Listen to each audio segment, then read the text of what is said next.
Break के बाद आपका स्वागत है। बात कर लेते हैं राजधानी दिल्ली की, क्योंकि आज सुबह एक बार फिर से जहरीली हवा के साथ दिन की शुरुआत हुई है। शहर का औसत AQI 349 लगभग दर्ज किया गया, जो कि बहुत खराब श्रेणी में आता है, जबकि 70% से ज्यादा मॉनिटरिंग स्टेशन गंभीर श्रेणी में है। राजधानी में हवा की धीमी गति और खराब मौसम की स्थिति ने दिल्ली को गैस चैंबर में तब्दील कर दिया है। आज फिर सुबह की शुरुआत धुंध और कोहरे की मोटी परत के साथ हुई, साथ ही स्मॉग की परत भी यहां पर नजर आई। देखिए, केंद्रीय प्रदूषण नियंत्रण बोर्ड के सुबह 8 बजे के आंकड़ों के मुताबिक राजधानी दिल्ली के अगर अलग अलग इलाकों के AQI की बात करते हैं तो नेहरू नगर में सुबह 7 बजे का AQI था 399, Pusa 389, Mundka 385, Chandni Chowk 382, Okhla phase 382, RK Puram 376, Patparganj 374, Punjabi Bagh 373, Jahangirpuri 373, Wazirpur 372, doctor Karni Singh shooting range 371, Dwarka sector 8 371, Rohini 369, JN stadium 378, city fort 367, Ashok Vihar 362, NSIT Dwarka 361, DTU 361, Sonia Vihar 356, major Dhyanchand stadium 354, Bawana 352, north campus DU 331, Lodhi road 330, Alipur 333, Burari crossing 320, CRRI Mathura road 317, Shadipur 313, Lodhi road 307, Pusa में 325 और नजफगढ़ में 322। विशेषज्ञ कहते हैं कि लगातार बनी गंभीर वायु गुणवत्ता का मुख्य कारण है मौसम का मिजाज और ठंड के कारण हवा का रुक जाना, वाहनों का धुआं, निर्माण कार्यों से उड़ती धूल, कूड़ा और बायोमास जलाना, पड़ोसी राज्य से पराली का धुआं आना, ये इसके मुख्य कारण हैं। सरकार प्रदूषण को कम करने के लिए निरंतर कदम उठा रही है, लेकिन इसके बावजूद प्रदूषण की स्थिति बिगड़ती ही जा रही है। इसलिए आपको सावधानी बरतने की जरूरत है। आपके लिए जरूरी सलाह ये है कि सुबह टहलने से आपको बचना चाहिए। बाहर निकलते वक्त आप N95 मास्क लगाएं, घर की खिड़कियां बंद रखें, एयर प्योरीफायर का इस्तेमाल करें, बच्चों को खुले में खेलने से रोकें। दिल्ली समेत पूरे उत्तर भारत में आज शीतलहर चल रही है। दिल्ली में प्रदूषण के साथ कोहरा घुला है। सुबह के वक्त कई स्थानों पर विजिबिलिटी काफी कम है। हालांकि अब धुंध छटना शुरू हो चुकी है। और अब दिल्ली और देश में कैसा है मौसम का मिजाज, इसके लिए चलते हमारे संवाददाता के पास में। गौरव हमारे साथ में दिल्ली से रहेंगे, पंकज राणा हमारे साथ में देहरादून से रहेंगे। एक बार दिल्ली का हाल जानने दें। आप गौरव, दिल्ली का भी हाल क्या है? AQI जो अभी हमने देखा वो तो लगभग सब जगह पर 400 350 के बीच का AQI है।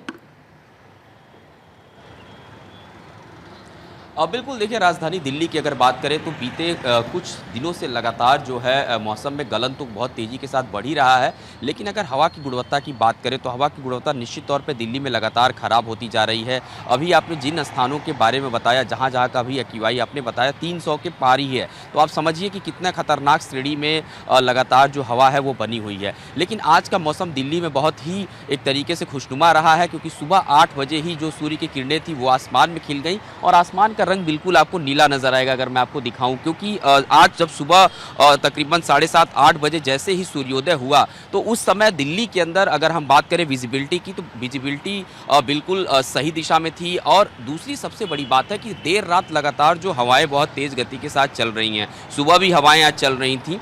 मौसम विभाग का भी मानना है कि दिल्ली में ठंड बढ़ेगी, शीतलहर होगी, लेकिन अगर हवाएं चलती हैं तो उन हवाओं का जो असर है वो पॉल्यूशन स्तर को कम करने में काफ़ी मददगार होगा। और शायद इसी वजह से तस्वीर है, थोड़ी सी राहत भरी तस्वीर आपको नज़र आ रही होगी। इस वक्त आसमान थोड़ा नीला नज़र आ रहा है। और हम अगर 2-3 दिन पहले की तस्वीर की बात करें दिल्ली के अंदर, तो पॉल्यूशन का जो लेयर था वो इस तरीके से चौक हो रखा था पूरे दिल्ली में कि लगातार जो आसमान था वो धुंधला नज़र आ रहा था। और आप देखिए कि धीरे धीरे अगर इस तरीके से हवाएं चलती हैं देर रात, और हवाएं जब चलती हैं तो उसमें निचले स्तर पे जो एक लेयर बनी रहती है सतह पे पॉल्यूशन की, उसमें काफ़ी हद तक वो जो सफाई है वो हो जाती है। और ये हवाएं सुबह भी चल रही हैं और अभी भी लगातार हल्की हवाएं लगातार चल रही हैं।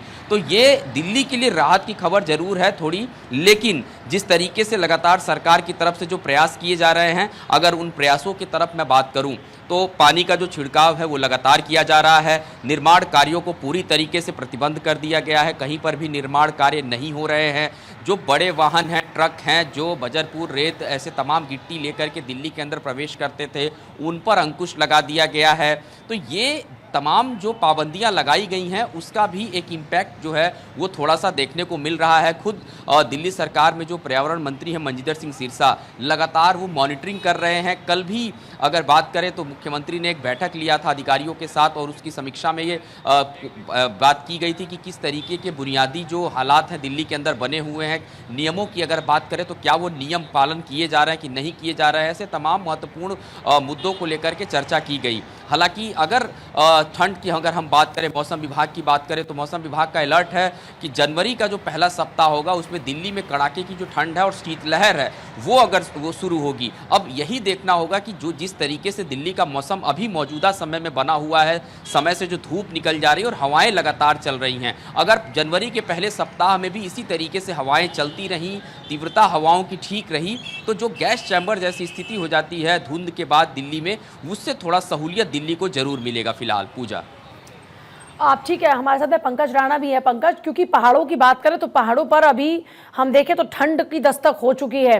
आप जरा बताइए, सैलानियों के चेहरे खिल रहे हैं कि नहीं खिल रहे अभी तक, और क्या इंतजाम है उनके आगमन को लेकर? देखिए, क्रिसमस है कल और क्रिसमस के टाइम पे बड़ी संख्या में जो श्रद्धालु हैं, वो जो पर्यटक हैं वो उत्तराखंड आते हैं, खासकर मसूरी वो लोग जाते हैं। लेकिन मसूरी में एक इंतजार लोगों को बर्फबारी का होता है कि बर्फबारी होती है तो उनका जो जश्न है वो 2 गुना हो जाता है। लेकिन मौसम की रवैये की वजह से, मौसम का जिस तरह से मिजाज बना हुआ है, उसके बाद अभी भी प्रदेश के जो पर्यटक स्थल हैं जहाँ पर तमाम बड़ी संख्या में टूरिस्ट आते हैं, वहाँ बर्फबारी नहीं हुई है। चाहे हम रानीखेत की बात करें, ओली की बात करें या मसूरी की बात करें, चक्राता की बात करें, इसके अलावा जो भी डेस्टिनेशन है टूरिज्म के हिसाब से, वहाँ पर भारी बर्फबारी नहीं हुई है। हालांकि जो 3500 मीटर से अधिक ऊंचाई वाले क्षेत्र हैं, या हम यूं करें कि 4000 से अधिक ऊंचाई वाले क्षेत्र हैं, बद्रीनाथ, केदारनाथ, यमुनोत्री, उन क्षेत्रों में हल्की फुल्की बर्फबारी हुई है। लेकिन शुष्क मौसम की वजह से जो झरने हैं वो जम रहे हैं, उनका पानी जमा है। कई जगह ऐसी भी खबरें आई हैं कि शीतलहर का प्रकोप है। प्रदेश के जो 2 जिले हैं, हरिद्वार और उधम सिंह नगर, वहां पर कोहरा छाया हुआ था सुबह के वक्त। हालांकि अभी वहां पर हल्की धूप खिली है और जो कोहरा है वो छटने लगा है और जो विजिबिलिटी है वो थोड़ी बड़ी है। लेकिन मौसम शुष्क होने की वजह से, बारिश न होने की वजह से उत्तराखंड में भी जो AQI है वो बढ़ रहा है। खासकर अगर देहरादून की बात की जाए तो यहाँ जो AQI है वो सुबह के वक्त तकरीबन 201 था, लेकिन अभी वर्तमान की मैं बात करूं तो 187 के करीब AQI यहाँ पहुंच गया है, जो अच्छा नहीं होता है, जो पुअर क्वालिटी में माना जाता है। तो इस हिसाब से कहा जाए मौसम का जो रवैया है, मौसम का जो मिजाज है वो ठीक नहीं हो रहा है। मौसम वैज्ञानिकों का ये कहना है कि मानसून के बाद से प्रदेश में बारिश नहीं हुई है, उसकी वजह से जो मौसम का जो हिसाब है वो बदल रहा है। लेकिन पंकज, ये बड़ी बात है। आमतौर पर दिल्ली, जिसको गैस का चैम्बर कहा जा रहा है, वो समझ में आता है, लेकिन अगर पहाड़ों के आसपास के इलाकों में भी AQI का लेवल ये हो जाएगा तो जाहिर तौर पर चिंता की बात है। और सीधे तौर पर इसको माना सकता है, ये जो कमर्शलाइजेशन है वहां के लोगों के लिए जरूरी है, लेकिन उनकी सेहत के लिए ये अच्छा नजर नहीं आता। आप दोनों का बहुत शुक्रिया पूरी जानकारी देने के लिए।